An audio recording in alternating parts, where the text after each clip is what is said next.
Welcome back to another Buy or Invest. This time around we have Rascal Does Not Dream of a Dreaming Girl. You're going to notice throughout this that I have Shoko pictures everywhere because I love Shoko. This movie was amazing to me. I know there's a lot of people that love Mai. I'm a Shoko fan. That's how it goes. What this video series looks to do is go over my thoughts on a set. I figure out how much I want to buy for my own personal collection and how much extra product I will buy for investment purposes. My disclaimer to that is I want to keep all the booster boxes for myself. I do not want to sell any. If I did need the money, then I can sell knowing that the price went up. These are based on long-term investing versus flipping or short-term selling. This set releases on October 14, 2022. There are 100 normal types of cards and 33 parallels. This should seem familiar to you when you look at Rascal Does Not Dream of Bunny Girl Senpai. There is approximately 2 SPs or 1 SEC and 1 SP. Again, this is always subject to change. This is the information I could find about it, but there wasn't a lot of people that said exactly what was in this set. The secret rares, there are 2. There are 6 special rares, which is exactly the same as Bunny Girl Senpai. 6 triple rares this time, 1 less than before. 2 extra super rares, we got 19 this time, and 10 double rares. The same characters are getting SEC and SP cards. There will be a tournament store PR pack. This should seem familiar to you because it is the exact same one as Rascal Does Not Dream of Bunny Girl Senpai reprint. You will get a pack if you buy a booster box of that reprint of Bunny Girl Senpai or Rascal Does Not Dream of a Dreaming Girl. There is a limit of 5 packs per person. Remember, the only way to get this is actually buying through a store that holds tournaments. With the Bunny Girl set, there were no signatures or serial numbers on the reprint. I want to make note, because I didn't say this last time, SECs have different colors. With the Dreaming Girl set, there will be serial numbers this time around. There is no signatures. When I say serial numbers, that is only going to be on the SPs. There will not be a serial number on the SECs. The SECs will have different colors. The first SEC we have here is Mai. I crossed out the name on the top because the Weiss Schwarz website has the name incorrect. With this SEC, you can see on the left, the original with the signature is in blue. On the right is that red-purple color. So they did change the color on the SEC. I don't know why they chose to do that. It doesn't really make any sense to me why you would change the color. I like the blue. And there really is no reason. Again, you're going from a signature to non-signatures. So the color change, maybe they like that color better. I don't know. Next we have Shoko. Again, cross the name out the top. This is not Mai, this is Shoko. I really get upset when I look at these things just because the signature is really, really cool to have, and then to change it to not their fault. I totally understand that, but it just hurts a little bit. And then to change the color again. Not really sure why on that. Maybe that red stands out better than having that purple on Shoko. So maybe that's it. Artistic changes. When you look at the SPs, it went from gold to gold. It stayed exactly the same. So that's why I'm confused about the SECs. You do see the signature, though, being removed off there. The card in the middle there has no signature, but it also does not have a serial number. The one off to the right is the one with the serial number. We could see on there it is 1 out of 10. Next up in the SPs is Christmas Present Nodoka. I really did love her character. As I started doing this, I realized that I liked all the characters. So every card, I'm just going to say, I like the character. Each one was unique in its own way. They had their own storyline, like Little Devil's Troubles Tomoe. We have Taking a New Step Kaede. Oh, Kaede. She was a cool little sister in the series. And Respective Choices Shoko. This card is pretty awesome. I don't know why, it just pops to me. But that's just probably because I love Shoko so much. And lastly, we have Reliable Friend Ryo Futaba. Now, how do we actually price the SPs? As we did with Rascal Does Not Dream of Bunny Girl Senpai, we're going to do the same thing. We're going to look at other sets similar to this. Luckily for me, the pool is pretty small. When it comes to no signatures and has serial numbers, there is only 2 of them that fit that criteria at this point. We have Sword Art Online and Fate Grand Order. of these two, the one I'm going to go for is Sword Art Online. Fate Grand Order did not do as well. Just as a comparison, let's take a look at the My Anime listing for this. What we have here is 8.26, rank 270, popularity 53, 1.5 million members on that site. With Sword Art Online, the score is 7.2, ranked 2989. That's kind of crazy. Popularity number 5, but members 2.8 million. And I know these were the initial series. The follow-ups to this, which would be Rascal Does Not Dream of a Dreaming Girl, score 8.61, ranked 74, popularity 287, members 600,000.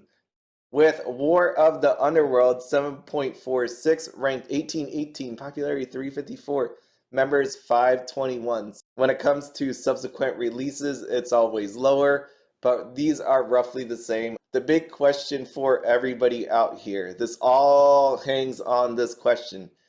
Is Asuna the same as Mai, or Mai the same as Asuna, or is one bigger than the other? If you wanted to see a serial number, this is one from Sword Art Online Alicization. It is on TCG Player right now for a lot of money. This is a PSA 10 gem mint of Priestess of Light Alice. Alice was really cool. There was a recent sale on TCG Player. We had this Kirito. I don't know what number it was. Apparently there was a picture and it sold for $3,000. Serial numbers are really expensive and some people do want to buy it for the right price. Probably not that Alice. I thought I saw it for $35,000. Make no mistake about this. This set will heavily rely on people serial hunting this set. They will be going after Mai and Shoko. This will have a devastating effect when you take a look at the other SPs, SECs, the base rarity cards, triple rares, SRs. What we have here with Sword Art Online was that same effect. You could see the less popular ones like Yu-Gi-Oh, Lifa, they're really down there, $38.42. You have Lifa at $55. The more popular one, like Asuna there, $170. When you take a look at Yuyute, this is exactly what I mean. You can see here Mai is $350. Shoko 128. I know these are the signature versions, but we can use this in terms of popularity. With the SECs, no surprise here, Mai was the big one, 798, and Shoko 298. There was nothing that really stood out to me in terms of triple rares. I'm not talking about the playability of this at all. We have Mai and Shoko both at 1480. SRs, same thing. Nothing crazy stood out to me. The biggest card on this list would be Mai's. We got Mai, Relaxing Time Mai, Everlasting Summer Date, Time and Memory Mai's. So those are the ones you are going to be looking for from this set. Since we are getting the tournament store PR packs, I wanted to bring up the promos. The promos here that you see are the non-shiny version. Of course, Mai has the most expensive PR out of all of them. I really do like that Yukata wearing Mai Sakurajima at the very end. Looks really, really cool. Not surprisingly, the double rares are not that expensive, and imagine it getting worse when people attempt to go serial hunting for this set. The double rares and Sword Art Alicization took a hefty hit because of this serial number. For the people that want to play this game, this is pretty awesome to get a play set of this. Just look at that. Your highest card is 299. When you take a look at the Japanese side, you are not going to find many people that are going to be rocking this deck in a tournament setting. People can, obviously anybody can play with anything and win on any given day. However, your chances of doing that with this set, not the greatest. When it comes to the following, this thing is strong. You could see the comparables out on my anime list. You could take a look at the people that just want to buy my cards. They're really expensive and highly sought after. Meta strength, I'm giving a 2. I don't imagine most people playing with this set, but it is possible. Cards are cards, right? You have a shot at winning anything. Just to sum it all up, this has a very strong following. The plus side to this actual set is there are serial numbers for you. This actually adds at least a little bit of value if you were able to attain it. In the future, people may be looking for those lost serial numbers that haven't been found. There are no signatures for this set, so that is a huge, huge, huge negative for me. outdated set when you think about the strength in the meta. It's funny because the serial numbers are a positive, but at the same time, they are a negative because if you are going to get a regular SP with no serial number, that is going to hurt that card's value if you are unlucky enough to get that, because most people will, right? You saw that there's only 10 of these serial numbers per card, and that only applies to the SPs. This is the same as Rascal Does Not Dream of Bunny Girl Senpai. How many people just want a master set of this?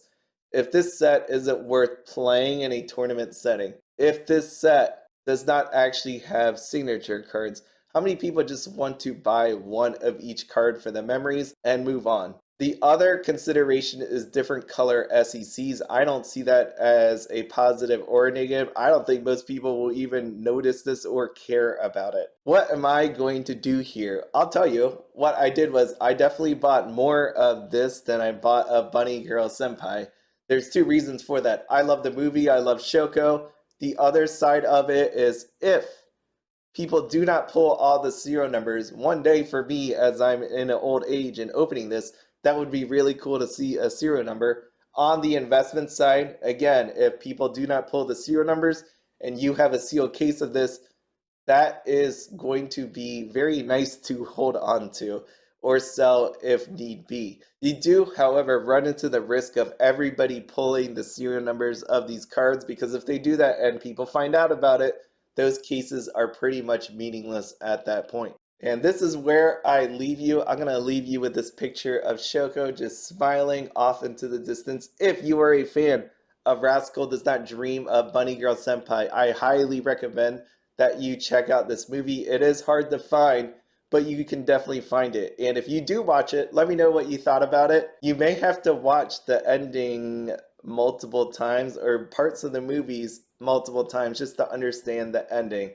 This movie I had to watch twice and seek out the understanding from other different people as well. But it is totally worth it to watch this movie and try to figure out what really happened. As always, have fun, be happy, and don't spend anything outside of your budget. Have a good one.